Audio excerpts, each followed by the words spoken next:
Hello traders, Christian Evans here. Today is the 22nd of September 2016 and welcome to our daily dose. Now one such pair that we'll be looking at today is the New Zealand dollar versus the Swiss franc. Now this is on a daily time frame, so we're going to be looking to kind of have this on our watch list for a little bit longer if I'm honest, and then hopefully pull the trigger. But the fact is that this trade is going to be quite longer term in comparison to some of the other opportunities that we kind of are approaching here. Now, as with the Germans, the DAX 30 opportunity we appointed yesterday, that went completely opposite way to what I thought. The double top that we've been talking about for the last couple of days has actually failed. Well, we did have the move down, but we've just had this aggressive move to the upside of around 250, 300 pips. So it's kind of blown my analysis out of the water, to be honest. But that's the whole point of being a trader. You're not going to get everything right. We are open and transparent as a business, as I've said throughout. We're going to tell you the good trades. We're going to tell you the bad trades. We're going to tell you how we think in terms of our projections. We're not just going to be telling you things in hindsight as well, in terms of what we think, what we got right in our home runs, and then try and build up some form of false security there. So we're wrong on that. We're fine. We move on. We evaluate the situation. We move on. Fine. But the fact is here now, we got this new opportunity on the New Zealand Swiss franc. We can see here since the mid last year, we're in a distinct uptrend. This V spike bottom occurring here, where you kind of have a large ditch attempt to press to new lows in this bearish trend that we have here already. It's kind of an exhaustion sort of measure here, where the market's pushed all the way down to these new lows, and in the same day pushed right back up. Now signifies here that kind of the market isn't ready to go in much lower. It's reversal pattern, so we got this distinct bullish uptrend here, and what I've done here is a bit of Fibonacci here. I've kind of where you see around this region here at the start of the year, January, the market, even though it's got these kind of high oscillations here of around, what's that, 68, around probably 300 pips or so, that's still forming a bit of a trading range there. So we can kind of do a little bit and kind of draw them in roughly just to kind of outline. We can kind of see the market starts ranging a little bit. Now, I like to use a bit of Fibonacci in my analysis. It helps me a lot. So basically I've done a Fibonacci extension from the low of the V spike bottom to the point at which the market then starts going sideways, because then that can be a point where the market starts to either turn around or continue on its upward trajectory. So it's a good turning point to actually use for your Fibonacci. So we've got this here, and we've got an extension of the 127, the 138.2, and also the 1618 there up the top here. Now, I personally don't know whether the 618, or anyone will know if the 618 is actually going to kind of come into play here.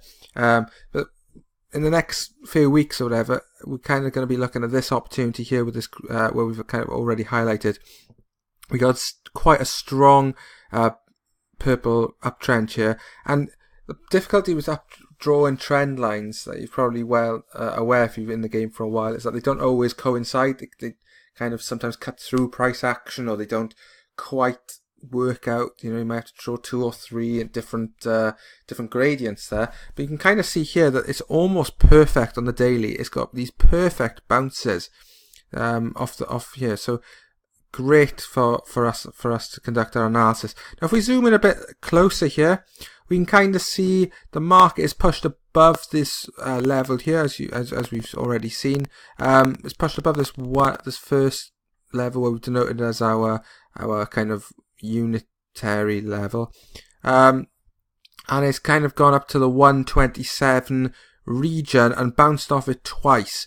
Now, given that we're in quite a bearish up move, I'll be looking for a bounce now down towards the trend line and move up to past the 127 into the 138 region. Now this kind of orange box signifies that region where we'll be kind of looking for opportunities where I personally think the market could have a large distinct move.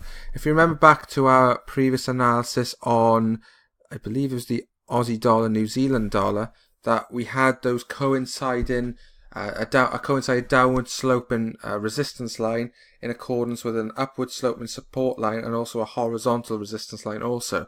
And when you had those three kind of parameters there, it gave way for a lot of contradictory kind of biases, which ultimately led to the market falling and going with the trend. This is sort of a similar sort of setup we've got here. Now, even though we're in a bullish trend since the mid 2015, we can kind of see if we scroll left, it's a bit choppy really. It looks on the very long term, it's very much sideways. It's got it's kind of large ranges. So this could be an opportunity that we could take based on how we're gonna kind of look at this apex here where the two lines meet. You got these two crosses here. Gonna look to see what the price action does at those points. Obviously, Fibonacci extensions are very good levels, especially the 138 and the 161, to kind of look for turning points in the market, whether short term or otherwise. So being close, having already two bounces off the 127, a bullish move to the upside, we'd be looking for that to be targeted again and possibly surpassed. So the 138 there, we might see a couple of long wicks and some price action above there. But it basically outlines that this sort of areas where we could have quite an explosive move. Now, we're bullish, so we'd think that the market's going to likely go to the bullish upside again. However, there is that possibility that we could have kind of accelerate down. If we've got this kind of sideways market movement that we already have here, there's nothing stating that this kind of 127-ish region holds. And as soon as we get to the apex, then the market can really crash down. So really, it's one of those that you kind of have to really keep an eye on, because you kind of got, it's very easy just to say, okay, go long because of this. But then when you get into such a significant level, you kind of want to see this level passed and hold above, the price action hold above it in order for you to think that this sort of trend is actually going to continue in the relative short term on its upward trajectory. So it's one of those we're playing close to our chest here. We kind of look at the price action close to the time. I mean, this is going to be, the first point here is not for a long while. So it's not here for another month or so for the first one. But obviously you could see a bit of opportunity before then. I mean, we don't know. I mean, there's quite a gap here already where it goes back to the trend line. You might see the opportunity where you might be able to take a couple of shorts perhaps, or alternatively getting early on those longs.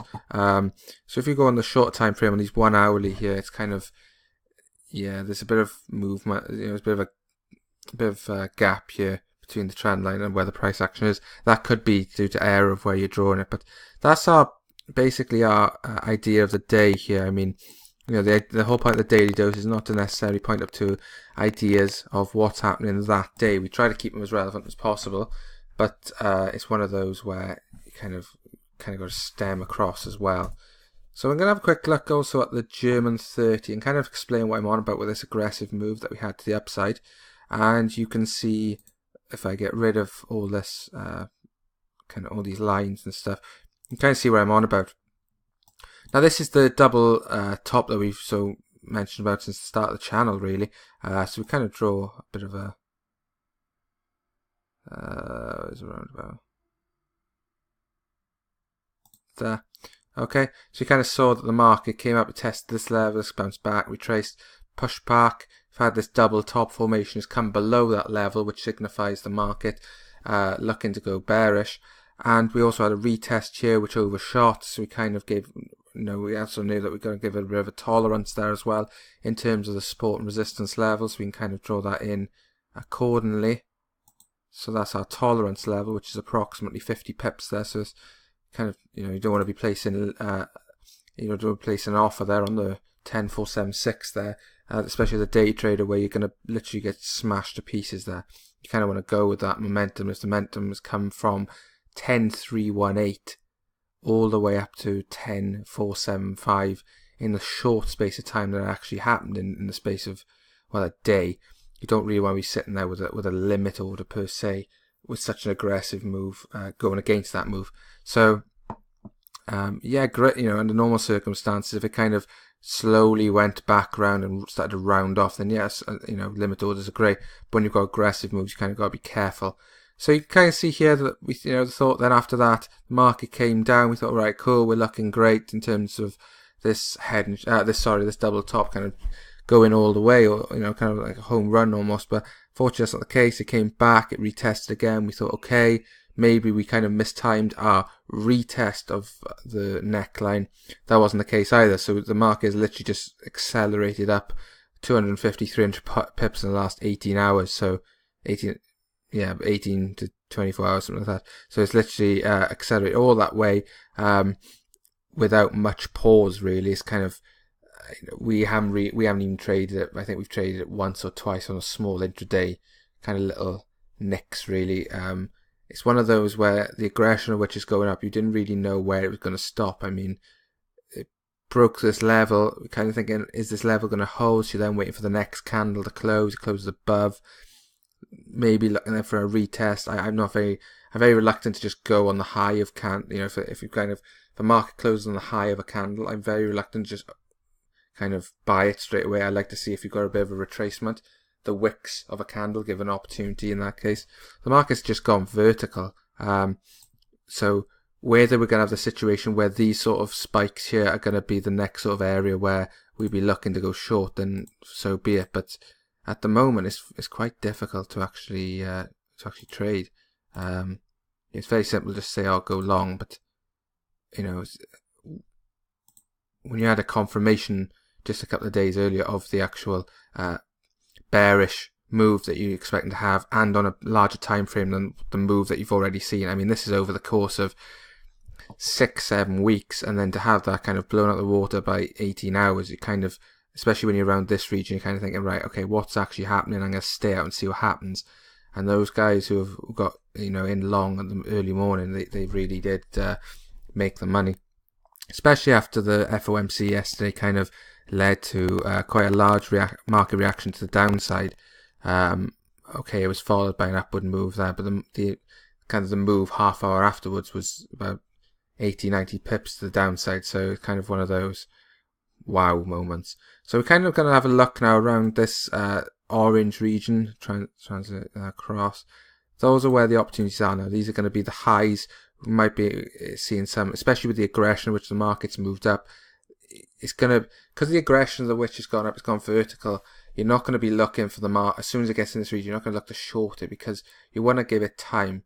The market's got to kind of absorb the move, so to speak. So you kind of got to let it, if I draw it, you're not just going to have, again, like I said earlier, you're not just going to have a limit order because you're going in, you get in on your limit order, but then it might just trade sideways for days and days before slowly just trickling off. You kind of want to see the market now go straight up towards those levels, and then you want to kind of see how the price action is in that orange box, and you want to see it kind of round off, and then as it's getting towards the low of that box, then you can start entering you kind of shorts there because the momentum is losing to the upside. You kind of got that diminishing returns as it's rising, and then it's starting to level out and then turn the opposite way. Look to go short then as you kind of got this rounding off, and then hopefully get a couple of good position there going short. So that's one of the next things. I wouldn't be looking to go long here based on the aggression, as I said, that the market's gone up. If we have a retracement, then yes, of course we look for a long opportunity based on the fact that our perfect, well, not I would say it's perfect, but a good example here of a double top was nullified and void. So it's obviously shown that the market has still got momentum to the upside. And of course, we have got a fairly good bullish trend prior to that. I mean, it was just that we had, as you can see from the chart, we got this bullish move since the beginning of the year. Because we saw that kind of move there, which looks quite blatant there, especially when the neckline's in line with this level of resistance turn support roll reversal. When it's the market side trading below that, we kind of think, right, okay, now the momentum might be to the downside. Unfortunately, that wasn't the case, but that's not a problem. We can kind of just write that one off and move on there. So yeah, of course, the whole point of these videos is to be open and transparent. So that's the whole. We got one wrong here, so we probably have many more wrong as well. But as long as we make money, that's the main thing. Okay, guys. So if you do like the content we have here, please like and subscribe below. There's a link to our website below as well, www.sanktuary.co.uk. If you're interested in having your money managed by our expert team of professional traders, or want to find a bit more information about our services and what we're all about. So until tomorrow, guys, take care, trade well, trade safe. Thank you.